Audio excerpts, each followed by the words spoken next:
Karena Tess sudah sampai di rumahnya, Arthur berencana akan segera berangkat ke rumahnya. Mendengar itu, Tess tidak ingin Arthur pergi. Namun Arthur sadar, karena sebagai manusia, Arthur tidak cocok berada di kerajaan elf, dan karena prioritas Arthur adalah mengonfirmasi keluarganya selamat. Raja pun memberitahu jika gerbang portal di kerajaan belum terbuka.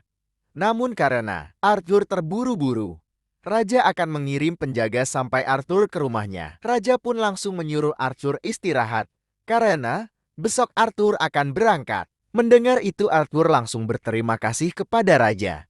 Sesampainya di ruangannya, Arthur langsung mandi agar tubuhnya segar kembali. Namun tak lama setelah itu, Arthur merasakan sakit di inti mananya, yang rasanya semakin sakit dari sebelumnya. Arthur pun langsung menyelesaikan mandinya dan duduk sambil berharap Sylvia ada untuk membantunya. Setelah itu ada yang mengetuk pintu dan dia adalah Tess. Tess langsung masuk menyeruduk dada Arthur karena kesal dengan sifat Arthur kepada keluarganya dan juga akan langsung meninggalkannya. Arthur langsung memberitahu bahwa dia hanya bersikap hormat kepada raja. Setelah itu Arthur bertanya tentang Tess yang tidak memberitahu bahwa dirinya adalah seorang putri kerajaan. Namun Tess hanya tersenyum kecil dengan gaya imut dan juga bilang tak ingin Arthur pergi karena Arthur adalah teman pertamanya. Setelah itu pun Arthur merangkul Tess dan meminta untuk mengajaknya berkeliling istana. Tess pun langsung mengajak Arthur ke tempat favoritnya. Setelah itu, ada benda yang dilempar seseorang menuju ke arahnya.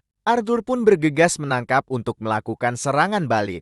Ternyata dia adalah kakak Tess bernama Virion. Kakak itu pun langsung meminta Arthur untuk melihat senjata yang dipegang. Setelah dilihat, ternyata itu hanyalah pisau mainan yang tidak akan mencelakainya. Virion pun kagum dengan refleks Arthur.